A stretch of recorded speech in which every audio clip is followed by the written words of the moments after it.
Okay, Linux Chapter 1. Now we're going to go to the commands, and I think I can go ahead and get through all of the commands with one video. So when we start, let's go ahead and run this slideshow. Okay, I should be able to go back and forth to my Linux. Okay, there we go. I think we're good. All right, so Linux commands are case sensitive.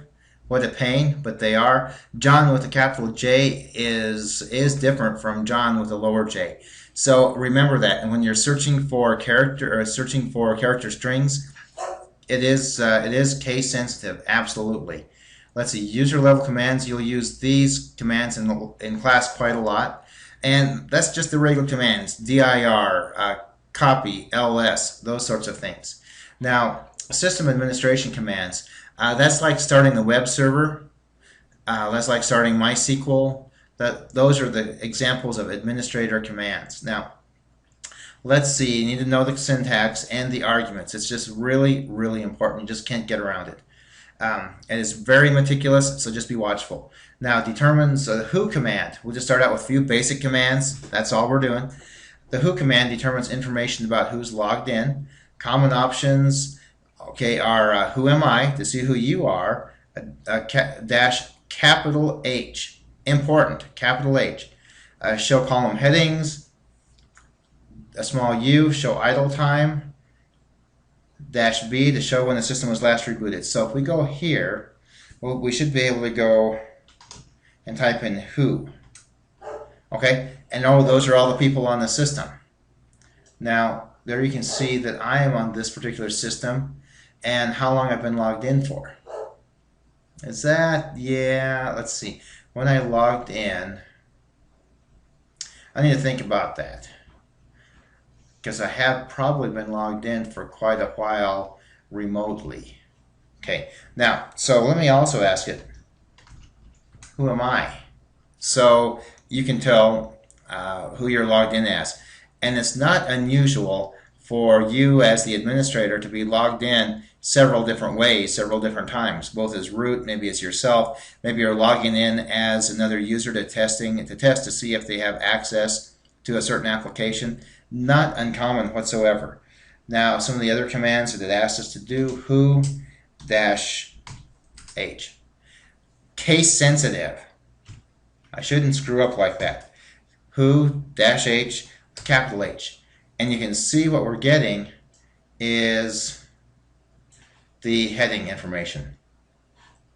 Now I wonder, can I change that? I can't change that on the fly. My video screen is too large, and we'll see if this will look okay. Now, the next is who dash U, idle time.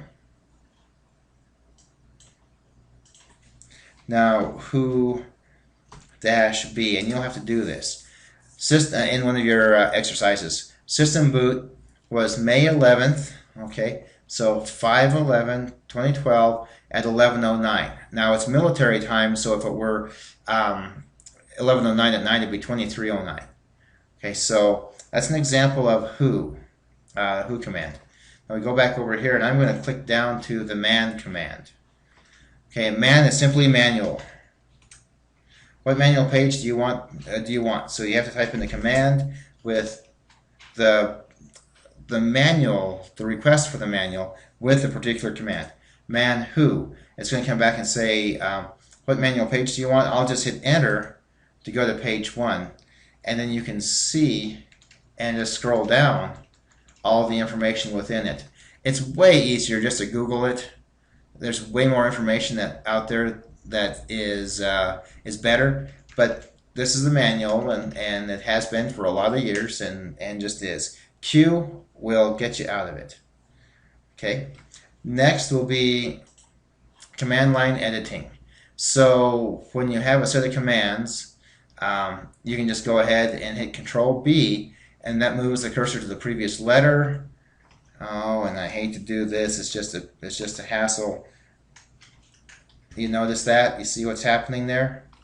Okay, Control Alt D deletes a word or consecutive characters.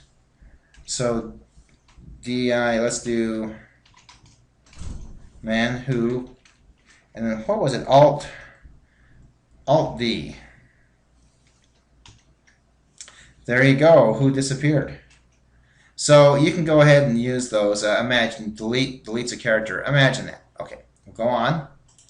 Now, yeah, you can use multiple commands on the command line. So, and date and cal. So for instance, let's use, what is date? It shows you the date.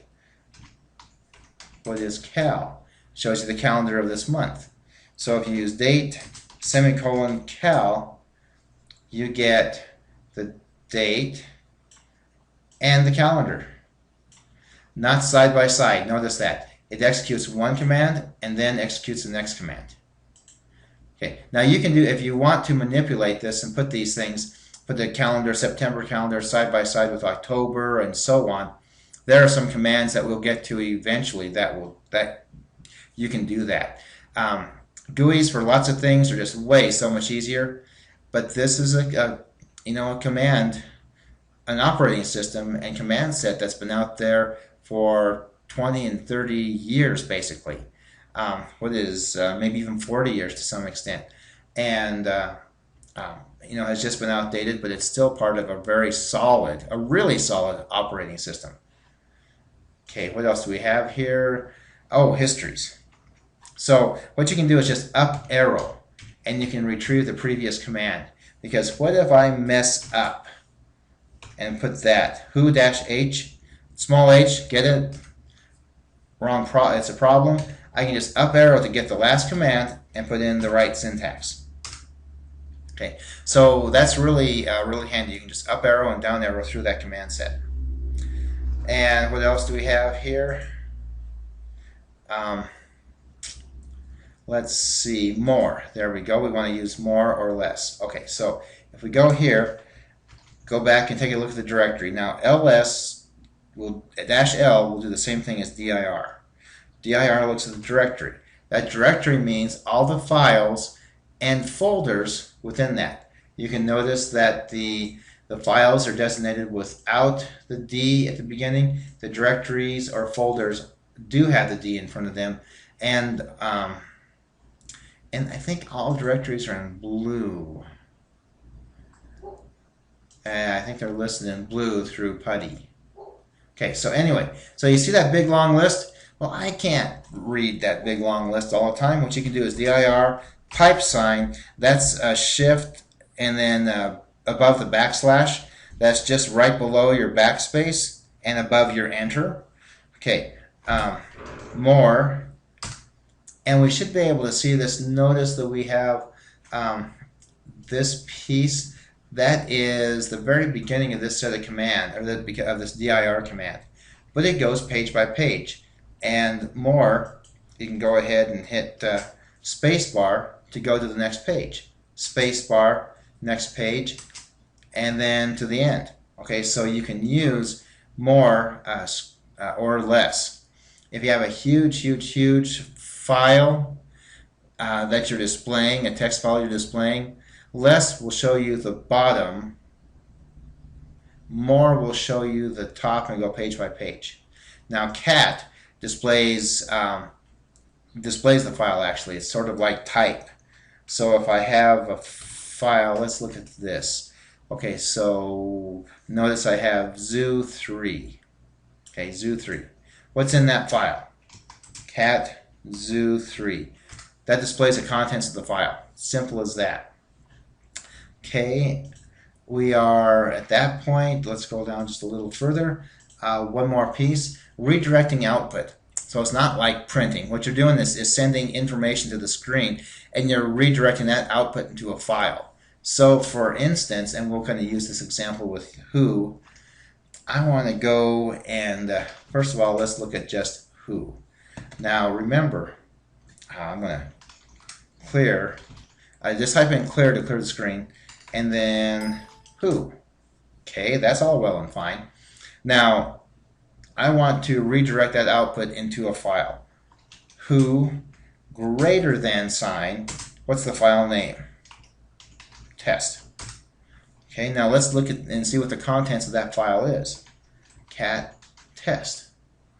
And that's the contents of the file.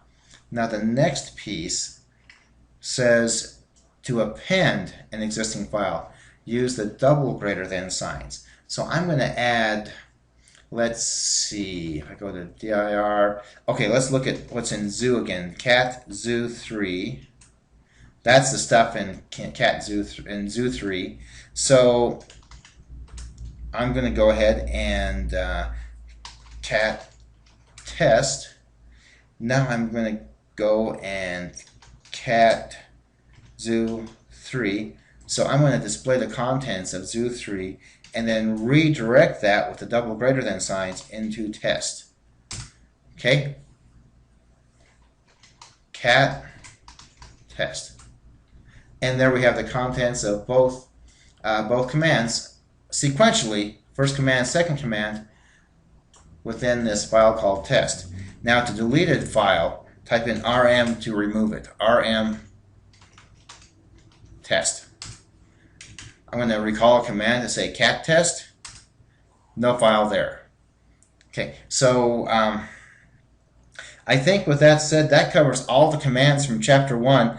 I'll get that posted out there, and we'll be good to go on Wednesday. Thank you very much.